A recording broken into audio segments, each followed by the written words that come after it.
कि हम page number 27 पे हैं, ठीक है। तो अभी ये क्या यहाँ पे ये सिंपल केस एक बच्चे और उसका माँ का बताया हुआ है। तो माँ बच्चे से चॉकलेट छुपाने की कोशिश करती है, अलग अलग जगहों पे रखती है, बट बच्चा पकड़ लेता है कि माँ आपने ये जानबूझ के किया है। तो वो फिर वो उसको समझा रही है कि भाई आप, मैं तुम्हारे भले के लिए कर रही हूँ, डॉक्टर ने बोला दांत खराब हो जाएंगे, इसलिए मैं छुपा रही हूँ। तो इस एग्जाम्पल में क्या बता रहे हैं कि in this example the motive of the mother is not achieved but there was an effort to achieve it through hiding. तो ये माँ को जो क्या था, अचीव करना था कि बच्चा भाई चॉकलेट ना खाए, इसलिए वो जगह बदल रही थी स्टोरेज का। लेकिन ये एफर्ट जो उसने किया वो अभी नहीं अचीव है, तो अब वो क्या कर रही है, अब वो ये जो सक्सेसफुल नहीं हुई और अब वो पकड़ में आ गई कि भाई उसने तो छुपाया जानबूझ, तो ये अब उसको हाइडिंग करने की कोशिश कर रही है। क्या वो एक्सप्लेनेशन दे रही है बच्चे को। In the first tense she employed deception as an instrument of hiding. तो पहले केस में उन्होंने क्या किया, वो माँ ने, कि एक धोखा देने की स्थिति वो की उत्पन्न, कि बच्चे को पता है कि बच्चे ने देखा है माँ यहाँ से इस जगह से चॉकलेट का डब्बा निकाल के मुझे देती है, तो वो everyday she use to change the place. तो ये डिसेप्शन एक तरह से बच्चे को दे रही है। और तो कैसे हाइडिंग की, एक हाइडिंग के लिए ये उसने एक मीन्स वो किया, एम्प्लॉय किया। And in later she took the cover of the physician to save her face. So अभी जो नेक्स्ट इंस्टेंस में जब बच्चे ने पकड़ लिया, नहीं माँ तुम जानबूझ के तुमने दूसरी जगह रखा था, ये वहां रखा ही नहीं था।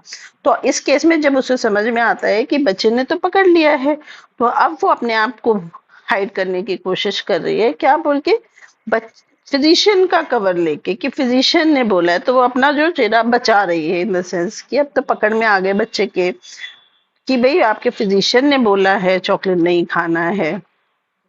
So it is in this way that we have to take into account both the values of a rubric, that is face as well as intrinsic।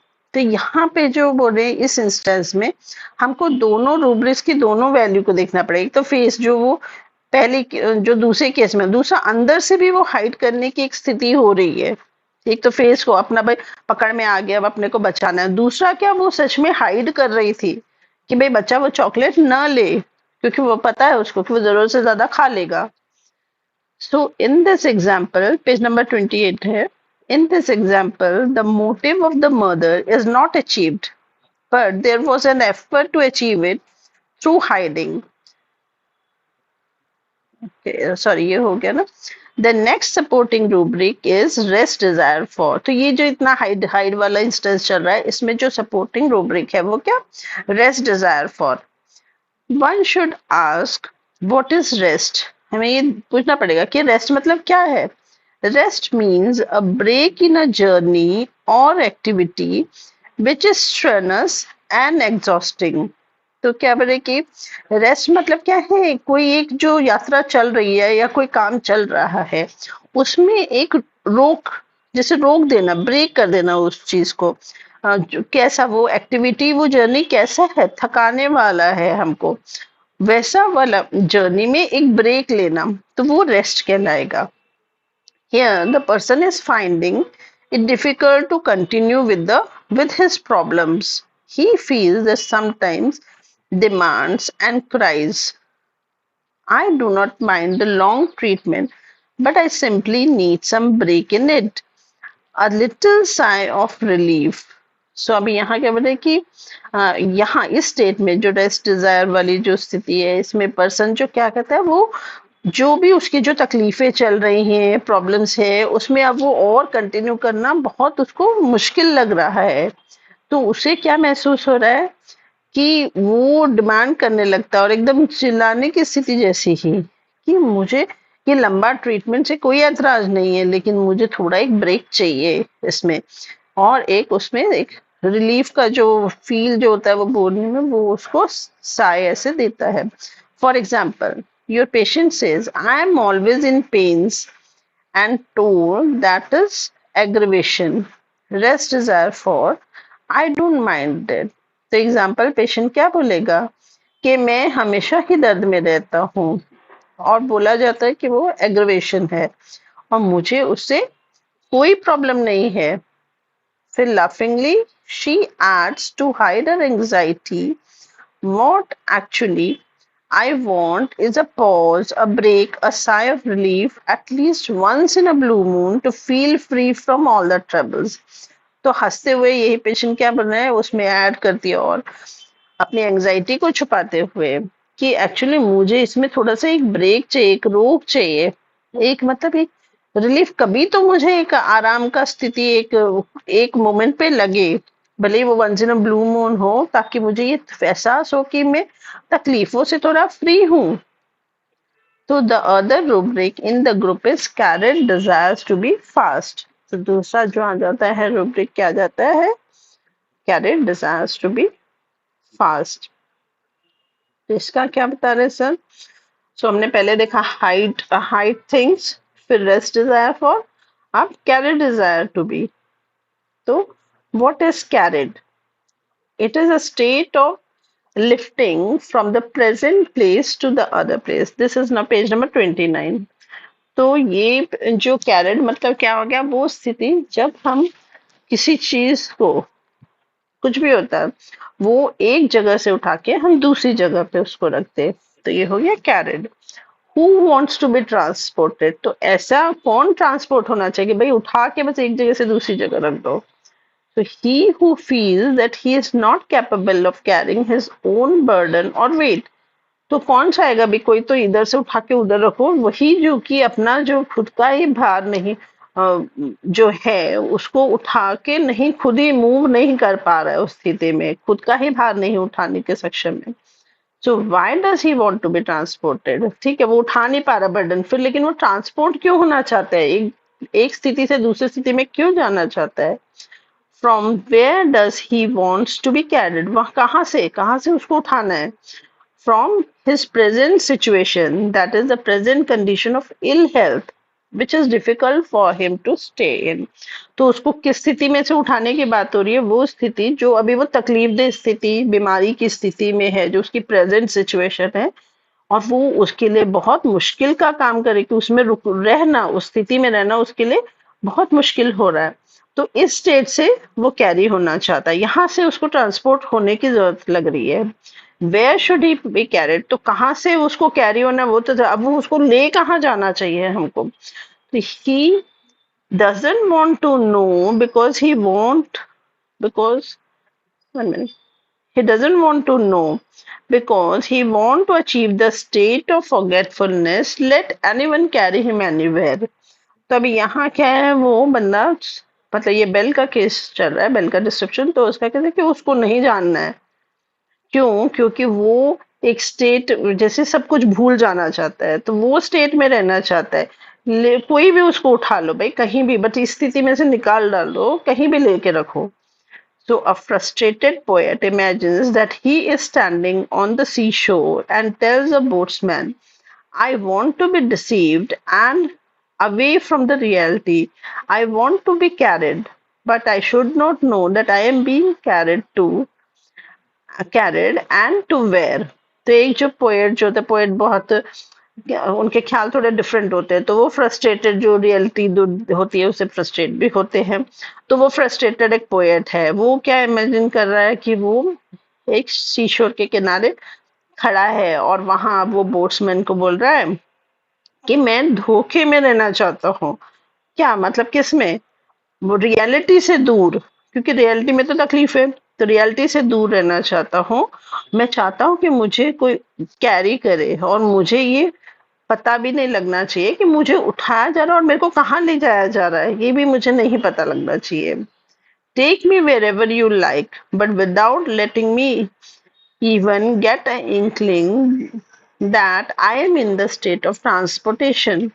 तो बोले कि वो जो बोट्समैन को बोल रहा है कि मुझे जहां तुम्हारी इच्छा हो वहां ले जाओ, मुझे उसके बारे में कोई चिंता नहीं है, मुझे उसके बारे में कुछ एक हिंट भी मत दो कि मैं एक जगह से एक स्थिति से दूसरी जगह पे ले जाने वाली स्थिति में हूँ, मुझे ले जाया जा रहा, मैं वो भी नहीं, उतना भी नहीं जानना चाहता हूँ। And I want to reach the state where I find myself forgetful of my entire past. तो और बता रहे हैं कि वो पोएट क्या और बोलता है बोट्समैन को कि मैं ऐसी स्थिति में जाना चाहता हूँ जहां पे मैं अपना पूरा पिछला जो भी पास्ट है वो मैं भूल जाऊं, वैसी स्थिति में जाना चाहता है. This he desires fast, what and without any delay. तो ये जो ये चाहता है कि बस उसको उस स्थिति से ट्रांसपोर्ट करे, उसको पता भी नहीं लगे कि वो ले जाया जा रहा है उस पास्ट की स्थिति में से निकल के उसको. तो वो चाहता है कि जल्दी हो, फास्ट हो और बिना किसी डिले, उसमें कोई देरी नहीं होनी चाहिए. This is how we have to be precise in knowing the meaning of the rubrics. तो जैसे ये वर्ड टू वर्ड यहाँ पे सर ने एक्सप्लेन किया उसको, वैसे ही हर एक रूब्रिक का हमको प्रिसाइज मीनिंग पता होना चाहिए.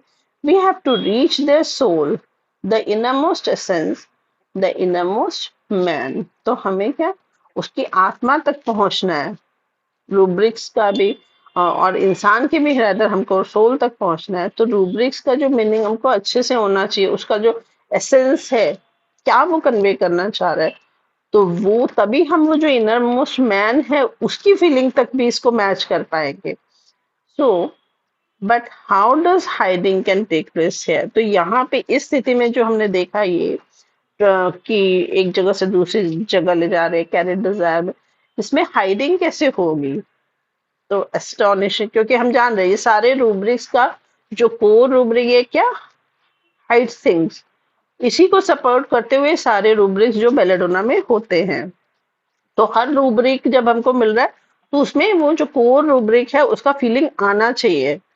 तो यहाँ पे बता रहे हैं कि हाइडिंग यहाँ पे कैसे हो रही है. Astonishingly, the boatsman asked him, Sir, what is the cause of so much of your frustration? तो ऐसे आश्चर्य, थोड़ा सा सरप्राइज आश्चर्य होके पोस्टमैन जो है वो पूछता है कि सर इतना जो फ्रस्ट्रेट हो रहे हो आप, परेशान हो रहे हो, उसका क्या कारण है. He replies, Oh, it is nothing. Perhaps I have exaggerated my problem. तो बोले कुछ नहीं है, शायद मैं ही अपनी जो मुश्किलें हैं उसको ज्यादा बढ़ा चढ़ा के देख रहा हूँ, मैंने ही प्रॉब्लम्स को बढ़ा लिया है शायद. हाइड्स थिंग्स, तो यहाँ पे क्या किया, वो हाइड किया, फिर वो स्थिति जो एक्चुअल वो फील कर रहा है तो उसने फिर हाइड किया. Hides things, another example. तो एक और एग्जाम्पल सर बता रहे, a patient call me on telephone at late hours and I asked him what was the need of calling at such an odd time. तो एक और example जो बोल रहे हैं सर बता रहे हैं कि एक पेशेंट ने उनको एकदम देर रात फोन किया और सर ने फिर पूछा कि मतलब इतना रात में ऐसे ऑड टाइम में फोन करने का क्या कारण है. At this remark, his voice goes down and meekly he replies, Sir, just I thought that let it be in your knowledge that my problem is acute. ये जो रिमार्क सर ने दे दिया तो ये थोड़ा सा आवाज उसकी थोड़ी धीमी होगी क्योंकि उसको पता लग रहा है कि भाई सामने वाला सर तो थोड़े अनकंफर्टेबल है इस स्थिति में कॉल करे, तो वो थोड़ा सा मीकली मतलब थोड़ा माइल्डली होकर रिप्लाई कर रहा है क्या, धीरे से कि मैं जस्ट ये सोचा कि आपके जो नॉलेज में आ जाए कि मेरी जो प्रॉब्लम जो तकलीफ है ये बहुत एक्यूट है, मतलब अचानक से ये आई हुई है, but I can't understand what is the Hari.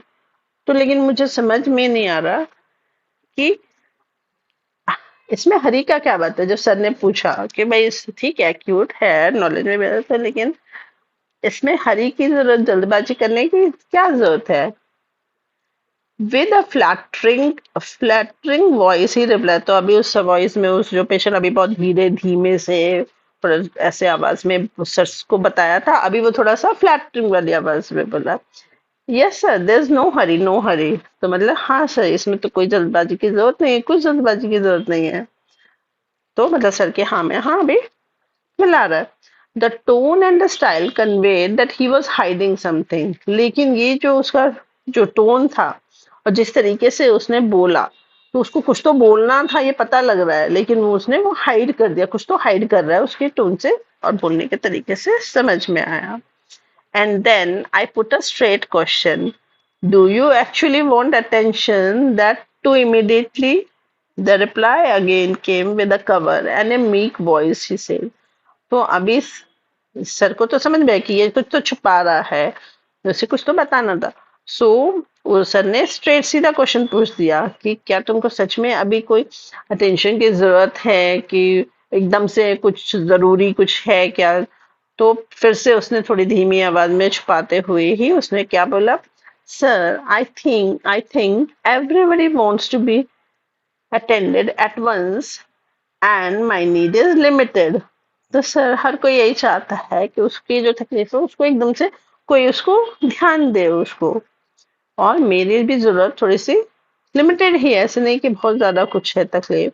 I just talking to you on telephone and getting a little of positive reply is enough for me. तो बोले कि सिर्फ आपसे थोड़ा फोन पे बात कर लिया और उसके बाद थोड़ा हाँ में पॉजिटिविटी की रिप्लाई अगर मिले तो ये मेरे लिए काफी है। I think this would give you a clear picture of hiding. तो इससे हमको पता है कि वो अभी भी छुपाने की स्थिति में है। अब उसको सांत्वना मिल जाए बात करने से ही, मतलब कुछ तो था उसके बैक ऑफ माइंड में चल रहा है। The confession is coming with the cover, लेकिन वो जो कन्फेशन है वो एक अभी भी कवर में ही है। इज नॉट टेलिंग स्टिल, लेकिन ये बता रहा है कि भाई आपसे बात करके मुझे थोड़ी पॉजिटिविटी लगने लगता है और ये मेरे लिए इनफ रहता है। सो ये यहाँ पे जो है, यहाँ पे भी जो रूब्रिक था उसका कौन सा था अपना, कैरेट डिजायर था। तो इसमें भी हमको जो हाइडिंग का एक वो मिल गया, शेड उसमें है। फिर नेक्स्ट है, उसके बाद रूब्रिक है, the next rubric is pompous. So the aim is pompous और importance. This means pretentious show of dignity। तो इसका मतलब क्या है कि मतलब प्रेजेंट कर रहा है, ऐसे प्रिटेंशन कर रहा है, सच में है नहीं है वो बात की मतलब, बस वो दिखाएगा उसे कि भाई डिग्निटी है, मेरी भी कुछ, मेरा भी कुछ मान सम्मान है, सम्मान है। Such a person wherever he goes wants his presence felt. तो ये जो पर्सन जो पंपस वाला होगा, ये जहां भी जाएगा वो चाहता है कि लोग उसके प्रेजेंस को फील करें कि भाई वो भी वहां है। He will leave the place where he feels that there is no one to receive him the way he wants to। तो ये जो बंदा है पंपस वाला, तो ये अभी जो बेलाडोना की बात हो रही है इसमें कि वो क्या, वो वैसी जगह को छोड़ देगा, वहां पे नहीं रुकेगा जहां पे उसे लगेगा कि उसको किसी ने भी जिस तरीके से वो वेलकम चाहता है कि उसको भाई कोई मिल ले, वो वहां पे वैसा उसको नहीं मिला है। तो वहां पे वो प्लेस को छोड़ देगा, वहां वो नहीं रुकेगा। But with a question mark, what type of people, लेकिन वो क्या बड़ा क्वेश्चन है कि किस तरीके को लोग उसको चाहिए। मतलब वो नोटिस तो चाहता है कि भाई लोग उसे नोटिस करें, वो नहीं मिलेगा तो वहां पे वो वहां से चला जाएगा। तो अभी यहाँ पे आया कि to get to it he makes use of his following qualities benevolence. तो अभी क्या ये इस चीज के लिए सपोर्टिंग में क्या आ गया, बेनिवोलेंस। सो अभी कैसे सर बता रहे, only those who can give importance. तो कैसे लोग, वही लोग जो इम्पोर्टेंस देने के काबिल भी हैं, ऐसे नहीं कि कोई भी। तो to create such a following, he will try to be known as a very helpful and kind person, giving charities, donations, and all such types of activities. This tendency is represented by the rubric benevolence. So, जो importance दे सकते हैं वही लोग। तो ये चीज create करने के लिए क्या करना पड़ेगा, वो पहले कुछ तो जाना माना होना चाहिए ना, तभी तो भाई उसे पूछना चाहिए कोई कि भाई वो कुछ इम्पोर्टेंट है तो ही लोग पूछेंगे। तो इसके लिए वो किस रूब्रिक में, बेनिवोलेंस में। तो वो क्या, वो एज ए हेल्पफुल, बहुत ही दानी इंसान, बहुत ही अच्छा इंसान, ऐसे वो पहचाना जाना चाहता है कि मुझे ऐसे पहचाने। तो वो उसके लिए वो चैरिटीज वगैरह करता है, नहीं तो हम हमेशा जल्फर सोचते हैं। तो ये भी बंदा चैरिटीज करेगा, वो दूसरे टाइप की एक्टिविटीज करेगा।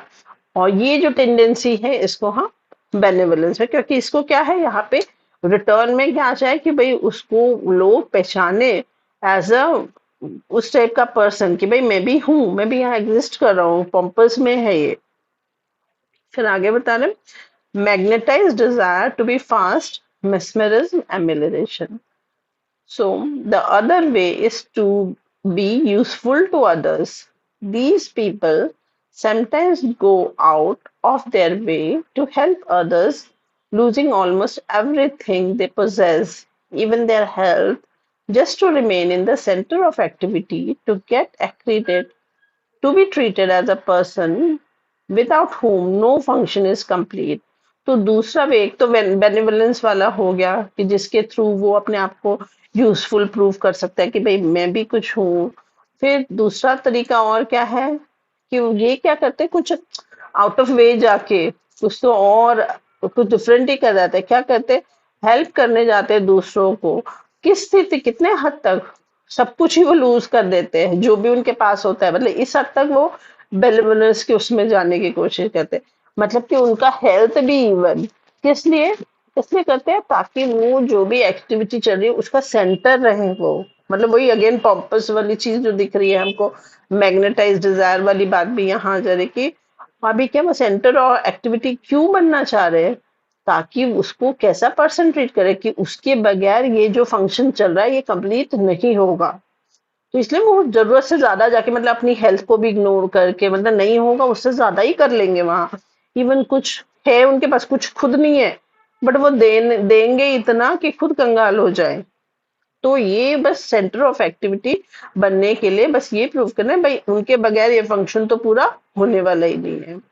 So this state is covered by the rubric magnetized desire to be mesmerized with amelioration। तो ये जो स्थिति है ये किस रूब्रिक से कवर हो रही है? ये magnetized desires to be, मतलब मेरे से लोग मैग्नेटाइज हो जाए, mesmerism से उसको आराम लगता है। फिर so it is clear that for his real intention of gaining importance in society he makes use of these qualities। तो यहाँ पे ये तो क्लियर हो रहा है कि उसका जो रियल विश जो क्या है कि सोसाइटी में उसको एक इम्पोर्टेंस चाहिए और इसके लिए वो ये सारी जो क्वालिटीज है बेनिवोलेंस की, मैग्नेटाइज डिजायर, ये सब क्वालिटीज की यूज करता है। To elaborate further the essence of these two rubrics, let it be clear that benevolence means to be kind to others। So और ये दोनों का rubrics का एकदम अंदर से उसका जो जान है जो हम उसको और एक्सप्लेन करने के लिए सर ये बता रहे हैं कि बेनिवोलेंस का मतलब ये क्लियर है कि दूसरे के लिए काइंड होना, अच्छा होना, उनके लिए हेल्पफुल होना। And magnetized desires to be mesmerism ameliorates। To split this rubric, a magnet is something that has the power of attraction।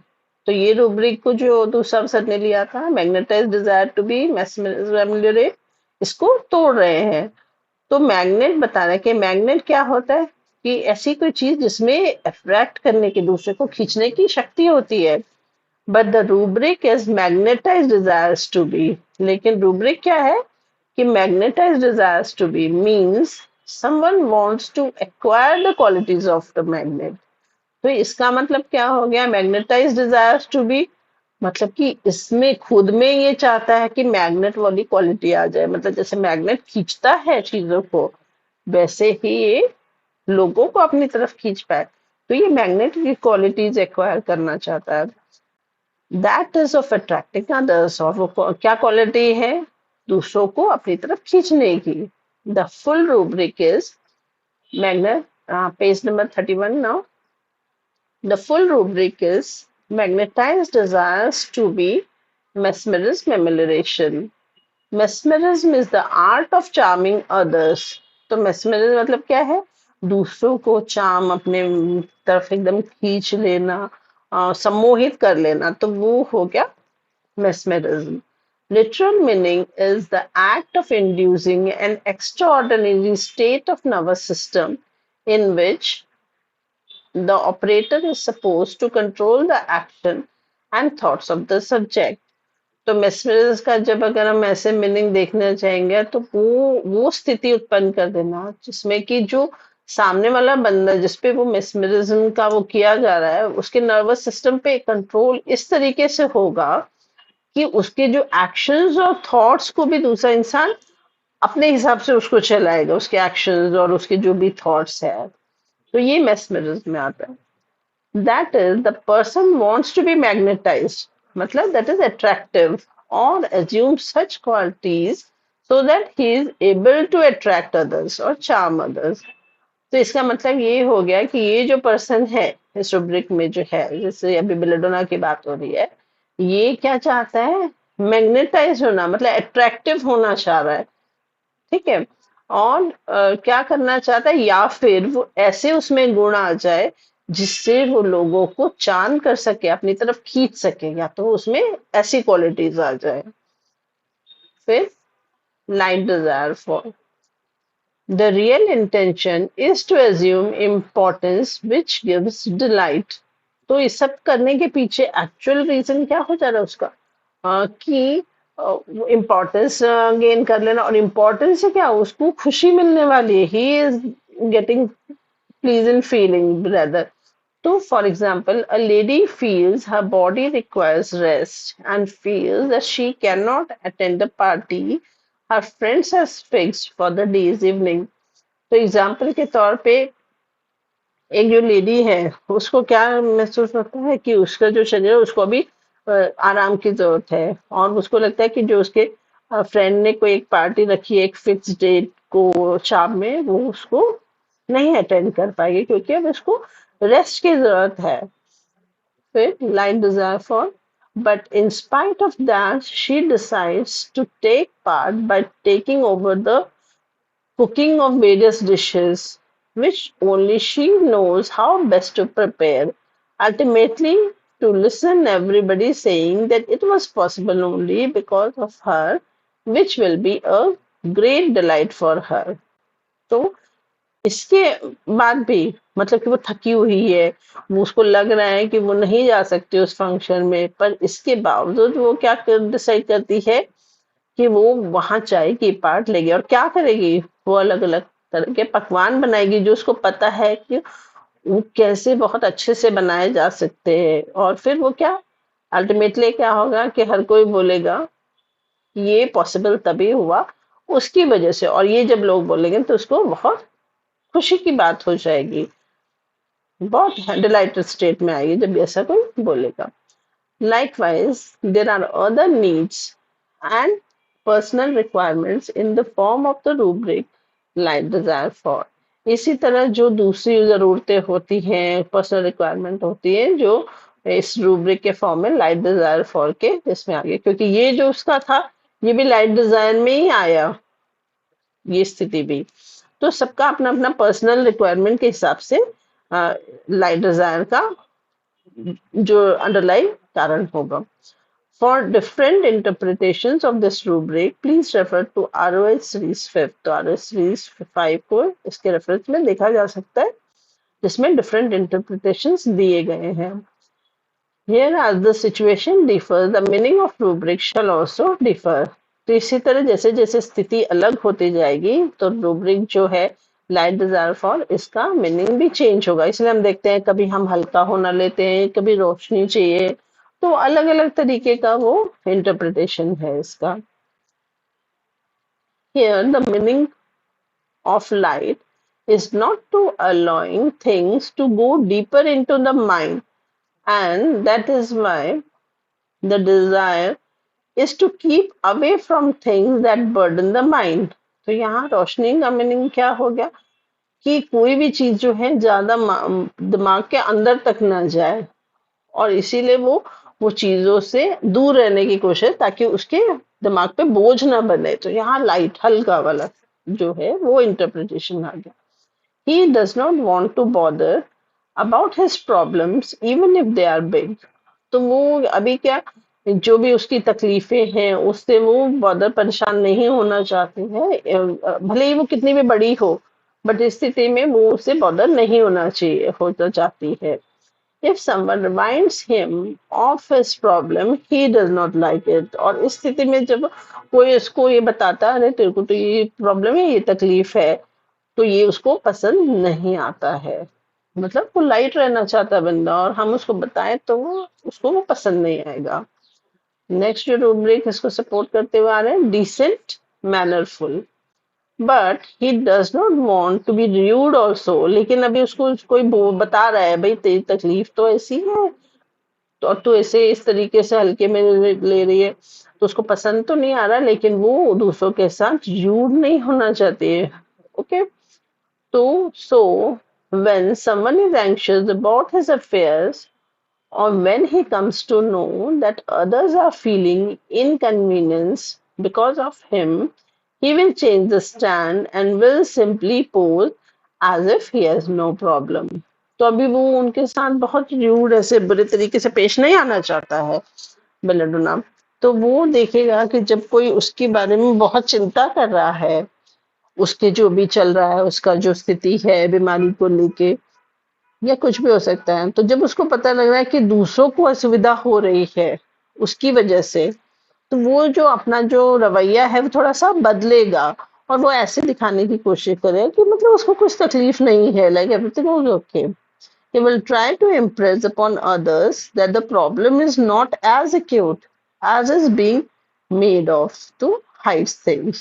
तो अब इस स्थिति में क्या करेगा वो ये दिखाने की चाहेगा दूसरों को कि भाई ये जो प्रॉब्लम ये इतनी ज्यादा सीवियर एक्यूट भी नहीं है। तो यहाँ पे वो हाइट्स थिंग फिर कर रहा है, जैसे हमने पिछले केस में भी मतलब फोन किया डॉक्टर को, नहीं नहीं ठीक है इतना कुछ वो नहीं है।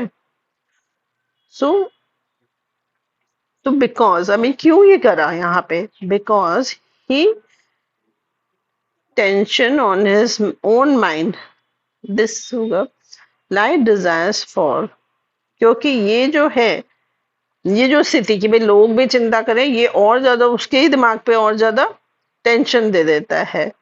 तो यहाँ पे उसको हल्का ही रहना है, वो उसको नहीं चाहिए बाकी लोग भी लोड लें और मुझे भी लोड दे। So this is another reason for hiding wants to avoid any. तो यहाँ पे इसी वजह से क्या बोले कि यही एक कारण है कि वो हाइडिंग में जाता है, ताकि दूसरी इनकन्वीनियंसेस जो हैं वो भी अवॉइड कर पाए वो। फिर again decent mannerful am, the next rubric, related rubric is decent mannerful, which means that the person believes in decency and manner. तो दूसरा रूब्रिक जो अब आता है बेलेडोना का वो क्या है, डिसेंट मैनरफुल, जिसका मतलब है कि पर्सन किस में विश्वास करता है, भाई डिसेंट होना चाहिए हमको, तो हमारे जो तौर तरीके होते हैं वो सही होने चाहिए, प्रॉपर होने चाहिए। तो non vulgarity, he believes that even when he jokes it should be decent and not cheap because he hates vulgarity and lowliness. तो ये बेलेडोना पेशेंट जो है ये क्या चीज में विश्वास करता है कि कोई जोक भी हो तो वो थोड़ा डिसेंट होना चाहिए, ऐसी कोई सस्ता सा गंदा सा जोक नहीं होना चाहिए, क्योंकि उसको वल्गैरिटी और लोलीनेस, जो कुछ लोग बहुत ही नीचे गिर के कुछ भी जोक मारते तो वैसा उसको नहीं पसंद है, उसको उस सबसे घृणा है। फिर नेक्स्ट जो है उसका self respecting, why does he observe decent manner. तो ये जो डिसेंट मैनर उसको क्यों वो खुद भी करता है और वो ये अपेक्षा भी रखता है, because he himself doesn't want to be treated indecently. तो वो क्यों दूसरे से रूड नहीं हो रहा है, डिसेंट मैनर में रहता है, क्योंकि उसको खुद भी नहीं चाहिए कि मुझे कोई बड़े ही गंदे तरीके से ट्रीट करे, इनडिसेंट वे में मुझे ट्रीट करे। Let us recall that the original rubric is hyacinth। तो यहाँ पे हम ध्यान करते हैं कि जो हम ओरिजिनल रूब्रिक जो कोर रूब्रिक बेल का पढ़ रहे हैं वो है hyacinth। We are discussing why and when belladonna hides, और हम यही पढ़ रहे हैं अभी कि क्यों और कब belladonna जो हाइड करता है। He does not always hide things। वो हमेशा नहीं हाइड करता है, तो इसलिए हमको जानना है कि क्यों करता है और कब करता है। It is the situation that and the personal needs, that is conveniences of the belladonna patient, which makes him hide things because there is a desire for light। तो ये कौन सी स्थिति है, वो जो स्थिति है उसकी और जो उसकी खुद की जरूरतें हैं बेलेडोना पेशेंट की, मतलब उसकी जो कन्वीनियंस है, जो उसको सही लग रहा है, मतलब उसको आरामदायक स्थिति लग रही है, कन्वीनियंस लग रही है, उस हिसाब से बेलेडोना पेशेंट अपनी चीजों को या कोई भी चीज को हाइड करने की स्थिति में जाता है। मतलब वो अपने सिचुएशन के हिसाब से वो करता है, वो हमेशा नहीं करेगा। Because there is a desire for light, और वहां पे क्यों ये हाइड करे, क्योंकि उसको लाइट रहने का एक इच्छा है। फिर नेक्स्ट रूब्रिक जो है timidity, bashful.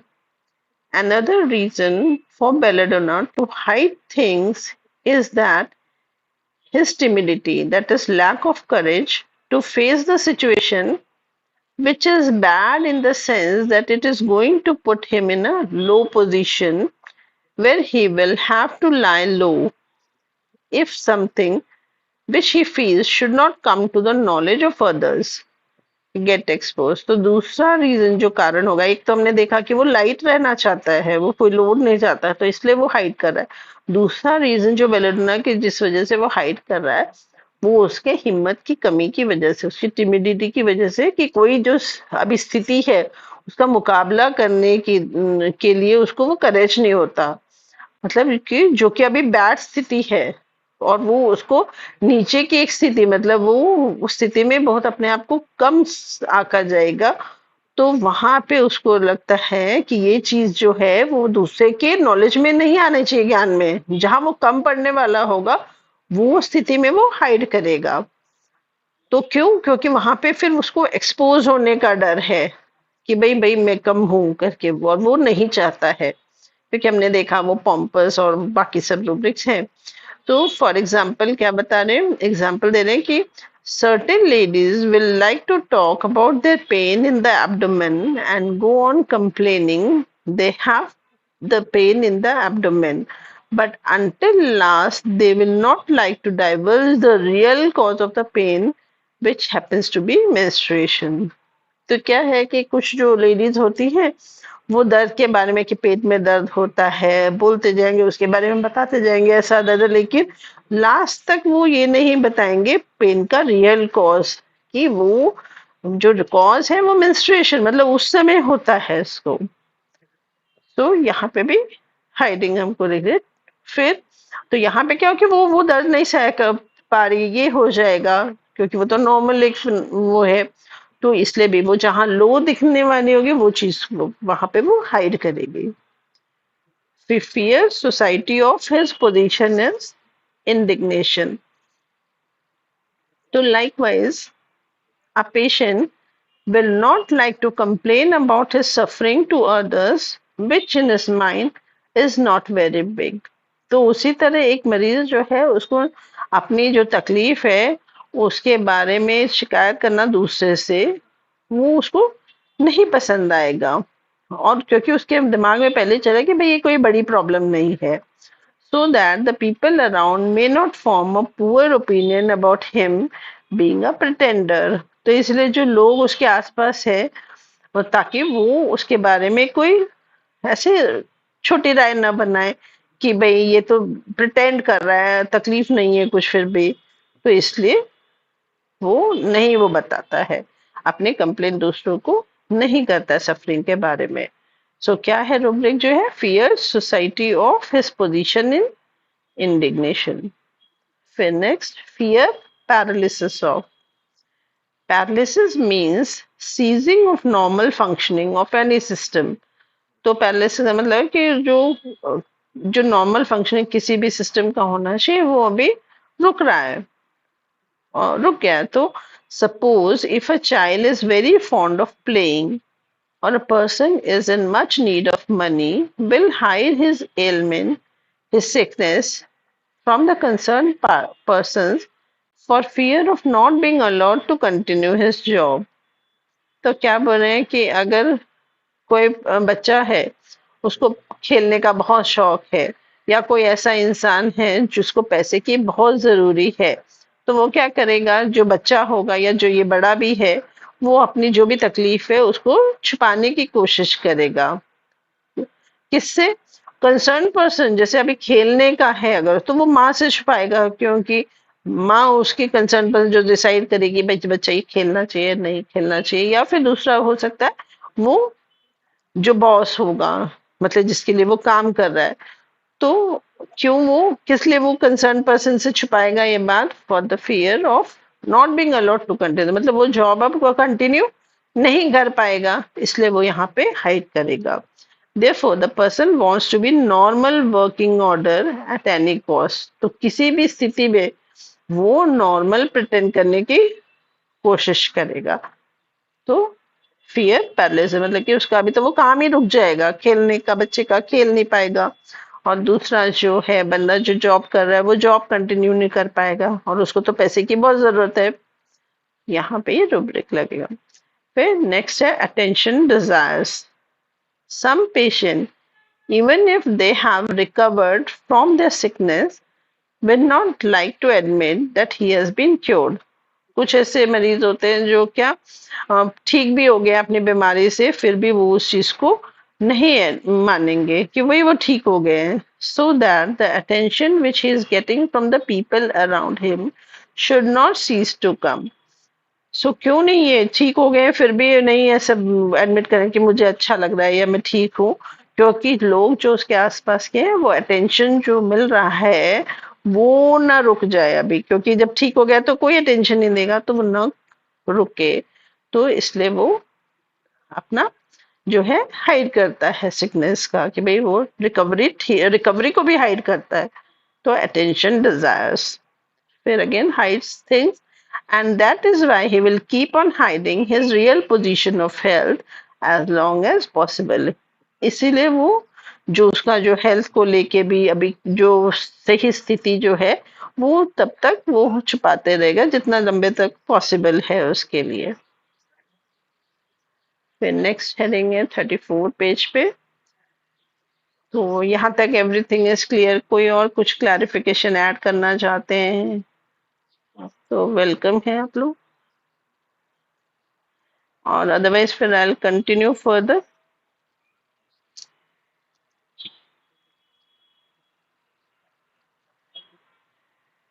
Okay, so I'll continue further. Okay, okay, sir. So page number 34, point number I. The gestures employed by belladonna to hide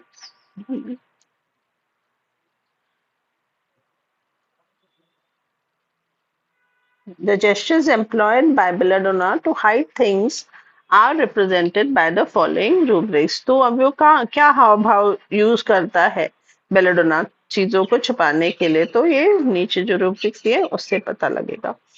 So number 1, unconsciousness interrupted by screaming. Fifth, second, noise inclined to make. The third, feeling sick, attention desire.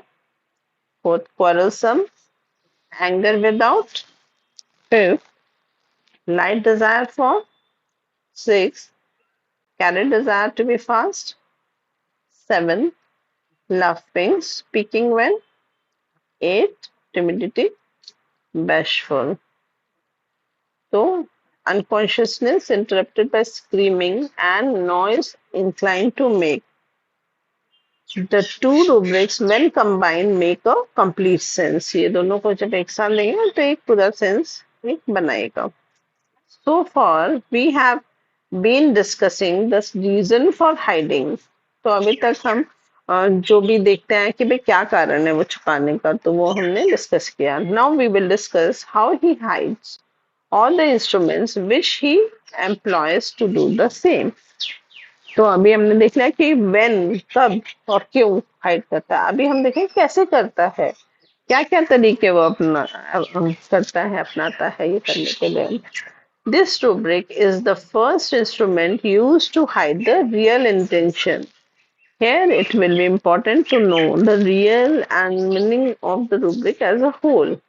तो ये जो unconsciousness by interrupted by screaming, ये वाला जो है इसका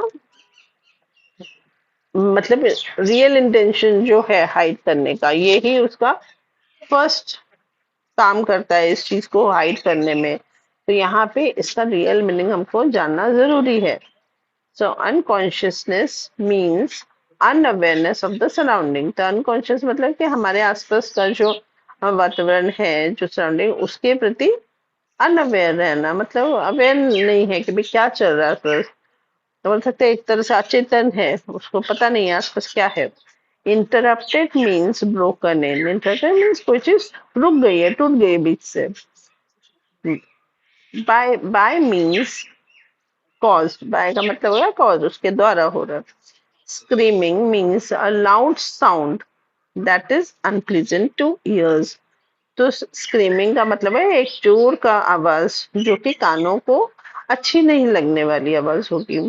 to infer further, interruption also means not allowing to continue things smoothly।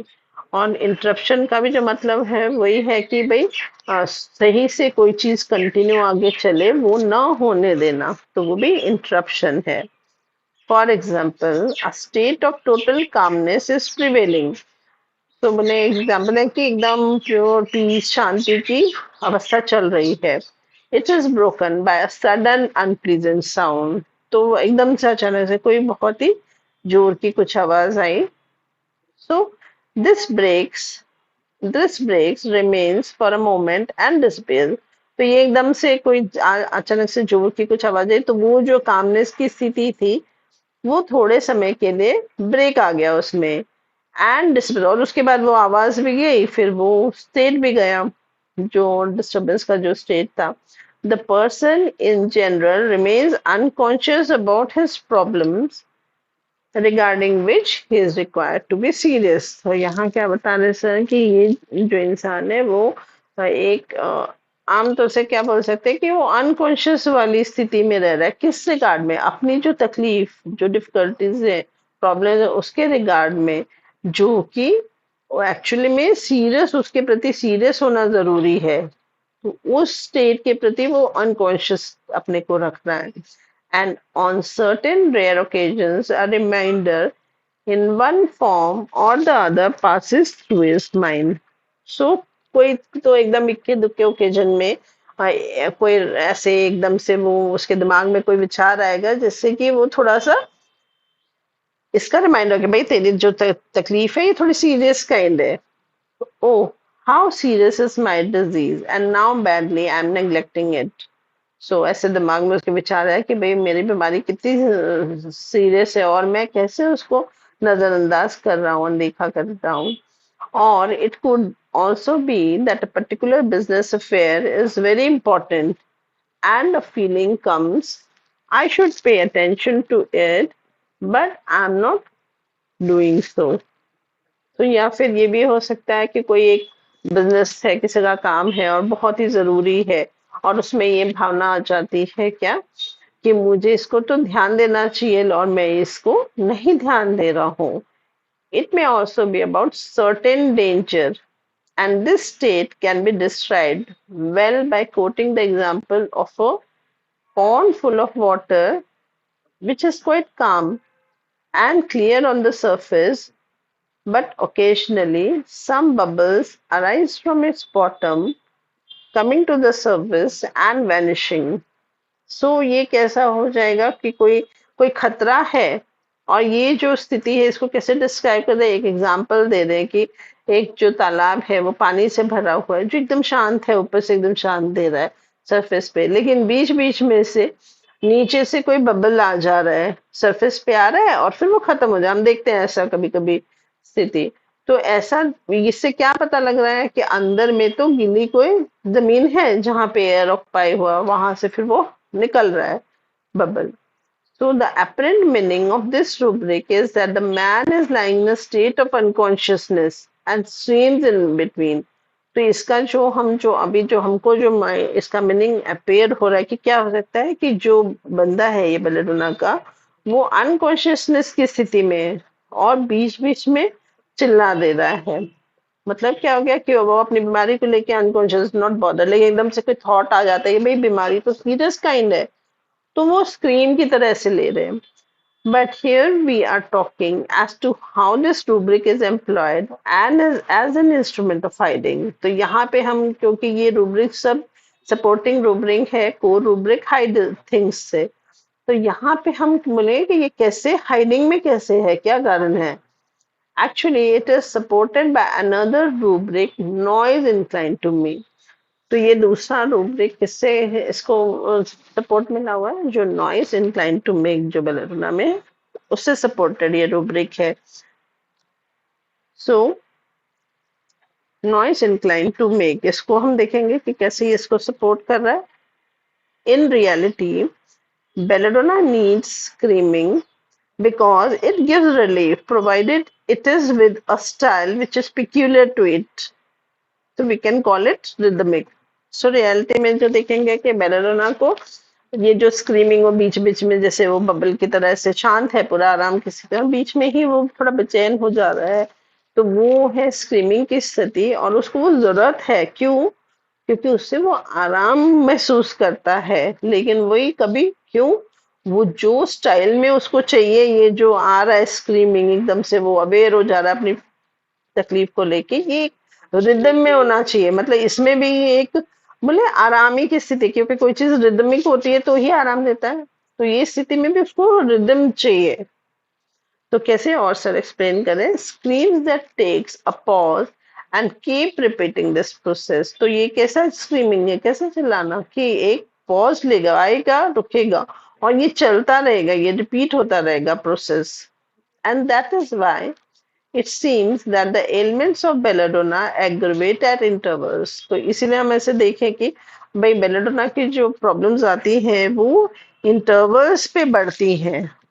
During the aggravation, he needs to make noise and loud sound because they really provide relief. तो हम देखेंगे कि तो ये रिदम में आ रही है तकलीफ, तो एग्रेवेशन के समय उसको नॉइज करने की एक जरूरत महसूस होती है और ऊंची आवाजें भी निकालता है। क्यों? क्योंकि यहाँ पे उसको इससे आराम महसूस होता है। तो जो हो हल्ला भी कोई कोई करते हैं तो वो इसमें ले सकते हैं। If you are the patient, do you make noise? तो पूछें क्या तुम हल्ला गुल्ला करते हो क्या? He will confess with a cover and will say yes but not in straight words. तो वो जब पूछेंगे भाई कि तुम हल्ला वगैरह करते हो क्या, मतलब ये तकलीफ की स्थिति है उसमें, तो वो उसको मान लेगा लेकिन एक कवर के साथ ही मानेगा, बोलेगा यस, लेकिन स्ट्रेट वर्ड में नहीं बताएगा। तो जब हम पूछेंगे when you ask does this give you relief, he will loudly affirm yes. तो बोले क्या मतलब ये चिल्लाने से क्या आराम मिलता है? तो बोलेगा हाँ। A retired British Army officer was asked, "Do you make noise during pains?" तो ये दर्द के समय तुम चिल्लाते मिलाते हो, आवाज करते हो क्या? तो he laughed at the top of his voice, और वो जोर से हंसा और बोला, "Yes, my wife does not like to sleep in my room because she cannot sleep properly because of the nuisances which I create."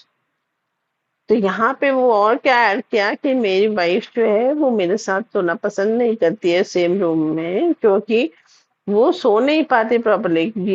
ये जो न्यूसेंसेस जो परेशानियां मैं उत्पन्न करता हूँ।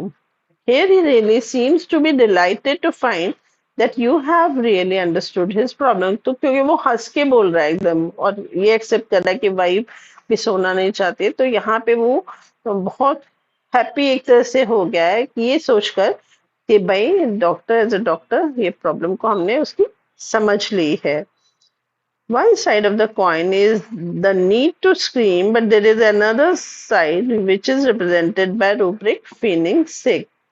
तो ये दो एक सिक्के के दो पहलू हो गए कि एक जगह तो उसको चिल्लाने की जरूरत महसूस हो रही है कि जब तकलीफ में है, और दूसरा साइड जो हमको दिखता है फीलिंग सिक में है। तो अब फीलिंग सिक कैसे है वो हम अभी देखेंगे। Feeling sick means pretending and sick means having ill health और फीलिंग अनफिट। तो फेनिंग मतलब क्या हो गया कि दिखावा करना जैसे, और सिक मतलब हो गया बीमारी की स्थिति जहां पे हम अपने आप को फिट नहीं महसूस कर रहे हैं। It is not always necessary, ये हमेशा जरूरी नहीं है that only a healthy person pretend, मतलब हेल्दी लोग ही प्रिटेंड करते हैं ऐसा जरूरी नहीं है। He may be sick and be found exaggerating his sickness. So हम देखेंगे कि भाई ये जो फेनिंग सिक है ये बीमार जो पर्सन है उसमें भी होगा, और उसमें देखेंगे कि वो अपनी बीमारी को थोड़ा बढ़ा के रिप्रेजेंट कर रहा है। What is the need of exaggeration? तो ये जो बढ़ा चढ़ा के प्रेजेंट करने वाली स्थिति है अपनी बीमारी को, तो इसकी जरूरत भी क्या है? I would like to replace this rubric by the rubric attention desires. तो वो इस रूब्रिक को जो हमने देखा फेनिंग से सर बोलते हैं कि इसको मैं अटेंशन डिजायर से रिप्लेस करना चाहूंगा। The further question that arises is from whom is the attention being desired?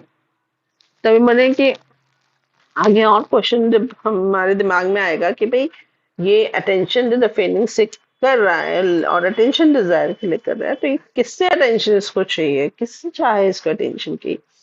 The answer would be from one who is expected to give. तो उससे ही होगी अटेंशन डिजायर जिससे ये एक्सपेक्ट किया जाता है कि वो कुछ देने की स्थिति में है।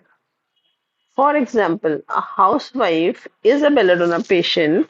The whole day she has been doing her usual chores in spite of her ill health. तो एग्जाम्पल के तौर पे एक हाउसवाइफ ले सकते हैं कि जो बेलाडोना पेशेंट है, पूरे दिन भर तो वो अपने जो डेली के जो काम है वो अपनी मतलब बीमार की अवस्था की वजह से वो कर रही है, सब कर रही है, but in the evening when it is the time of arrival of her husband, she lies in bed, and when he enters the door, she remains quiet, expecting that he will ask about her well-being.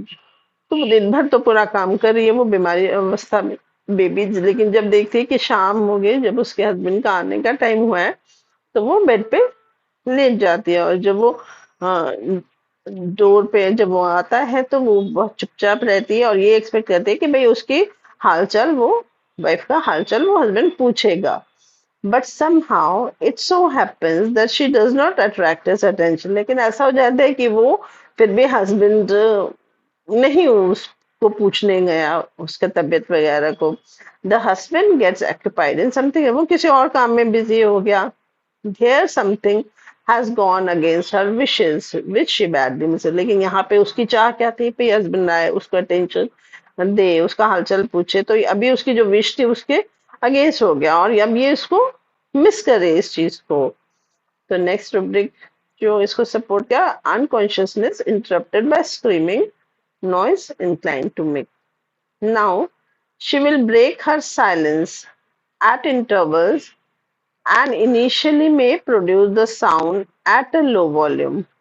तो अभी क्या हो गया, husband ने तो ध्यान नहीं दिया, तो वो अभी चुप पड़ी थी, अभी वो अपनी चुप्पी को तोड़ेगी और बीच बीच में रुक रुक के, तो शुरू में तो थोड़ी कम आवाज निकालेगी। But if the person is either absent minded or has not been attracted or moved by her low sounds, she then will be inclined to produce a louder sound which will amount to making noise। तो अभी पहले तो थोड़ी थोड़ी आवाज में आओ ऐसे करके करेगी, लेकिन बाद में जब देखेगी कि भाई जिस पर्सन को वो अपनी तरफ अट्रैक्ट करना चाहती है वो एब्सेंट माइंडेडली उसको नोटिस नहीं किया है, अट्रैक्ट नहीं हुआ, उसके जो ये थोड़ी थोड़ी आवाजें जो सब की वो निकाल रही है, तो अब वो मजबूर हो जाएगी थोड़े ऊंची आवाजें निकालने में, और फिर इसको हम मेकिंग नॉइज के तौर पे ले सकते हैं। The person is compelled to pay attention to her and ask what is the matter, do you want any help from me.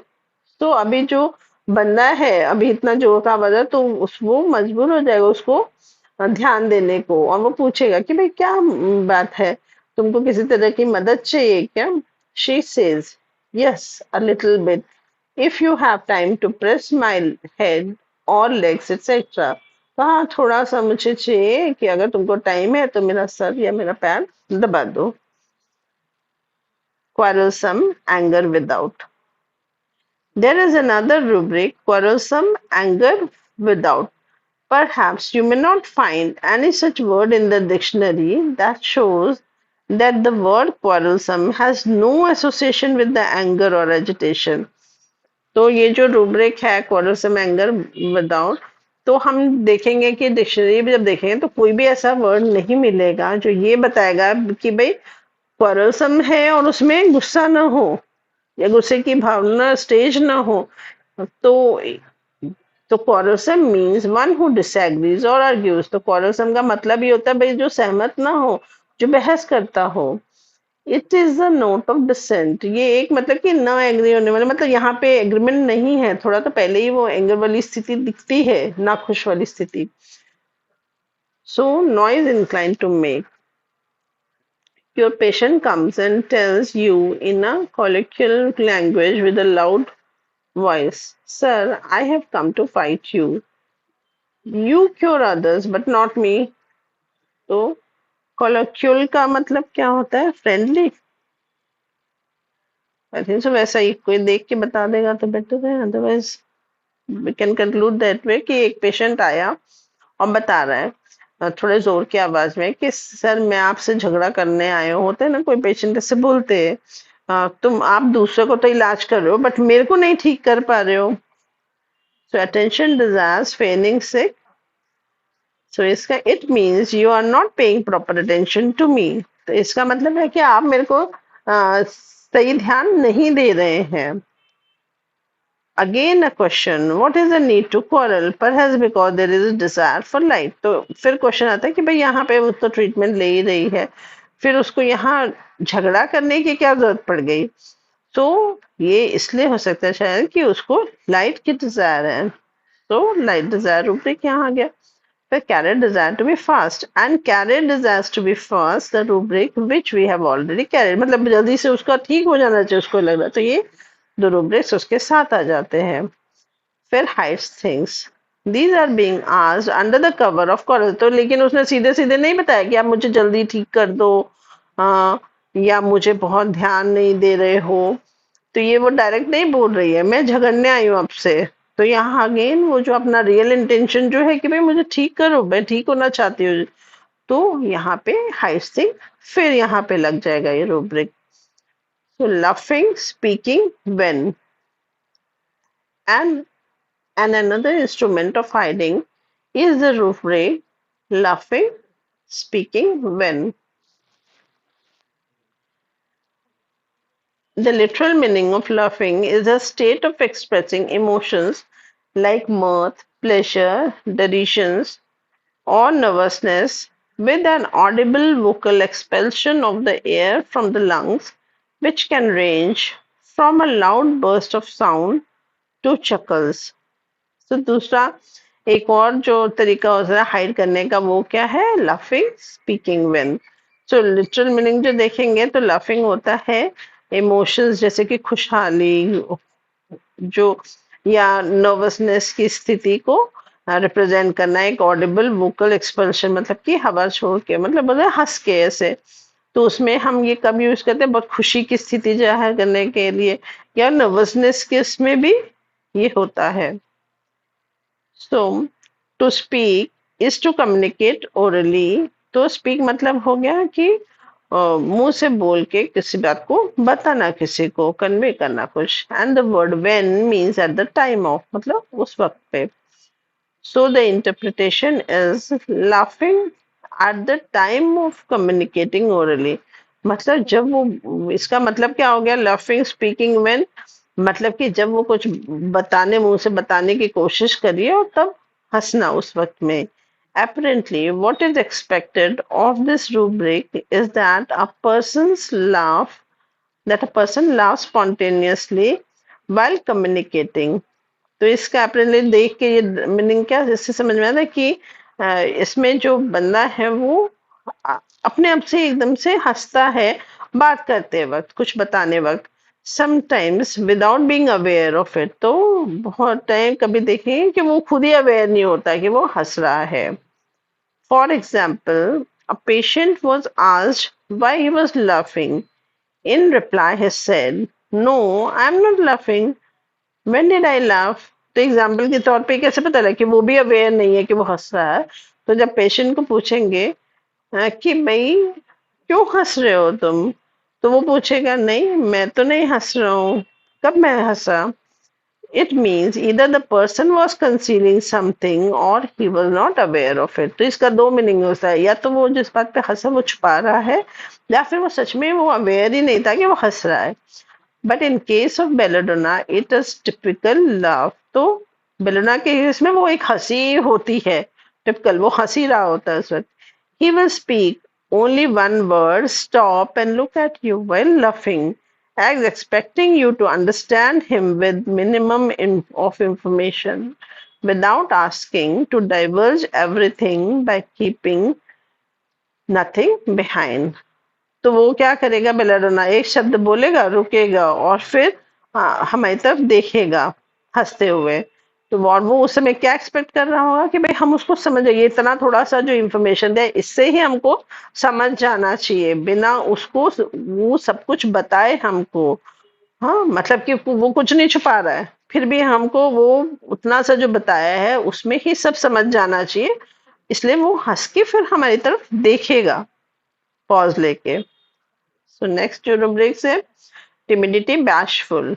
Dictionary meaning is having no courage to face exposure of facts relating to which one feels personal. Bashful मतलब shy.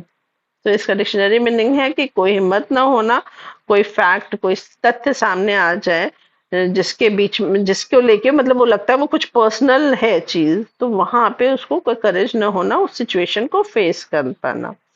तो टिमिडेट, bashful मतलब होता है शर्माना।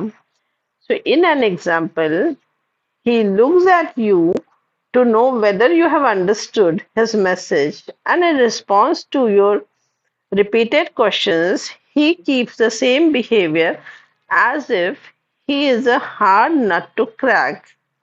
So जब वो बोल देता है थोड़ा सा और उसके बाद हमारी तरफ रुकता है, तो वो ये जानने के लिए रुकता है कि हमने उसका वो जो मैसेज देना चाहता है वो हम समझे या नहीं समझे, और क्या रिस्पॉन्स होता है, जो हाँ किस रिस्पॉन्स में वो हंसता है जब हम क्वेश्चन को रिपीट करते हैं, और वो सेम वही बिहेवियर रखता है। कैसा, जैसे कि वो मतलब बहुत डिफिकल्ट केस है जिसको कि समझना बहुत मुश्किल है, जैसे कि वो बताना चाह रहा हो क्या, why can't you understand me without compelling me to divulge everything, why you want to strip open all my covers clothes which is personal and private to me। तो ये उसको वो क्या बोलता है, मतलब एज जैसे कि वो हंसता है, रुकता है, फिर वापस से हम क्वेश्चन पूछते हैं, फिर वही थोड़ा सा बोल के फिर वो हंसता है, मतलब कि वो यही बोलना चाह रहे कि अरे तुम मुझे क्यों नहीं समझ पा रहे हो, मुझे क्यों सब चीज बताने पे मजबूर कर रहे हो। हाँ, क्या तुम मतलब बिना सारे कवर्स हटाए मेरे नहीं वो कर सकते हो क्या ये इश्यू सॉल्व। सो मतलब ये कैसे हो गया कि क्लोथ्स जो होते हैं पर्सनल होते हैं, प्राइवेट होते हैं, भाई उसको मैं वो किसी के सामने में नहीं उतार सकता, डाइवर्स नहीं कर सकता। तो ये वो उसका लिटरल मीनिंग आते रहता है जब वो थोड़ा बता के फिर हंसता है। फिर अभी इसके बाद क्या आएगा, to what extent belladonna hides. So belladonna कितने एक्सटेंट तक हाइड कर सकता है। तो shall I start, और I think so I should take it next class में हम लोग करेंगे क्या, तो कंटिन्यूटी रहेगी कि अब किस सेक्स हमने देखा कि वो क्यों करता है, कब करता है ना, तब किस हद तक वो करेगा, वो ग्रुप ऑफ रूब्रिक्स हैं, तो उसको फिर हम कल करेंगे, तो एक कंटिन्यूटी रहेगी, है ना।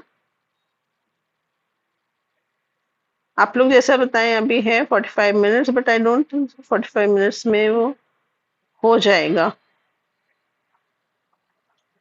क्या बोलते हैं प्रियंका मैम, बोलिए। निधि मैम आप बोलिए कुछ ना, आपका वॉइस थोड़ा ब्रेक आ रहा था।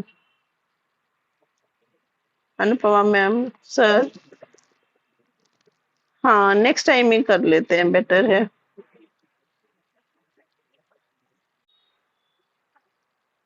कि हम पेज नंबर 27 पे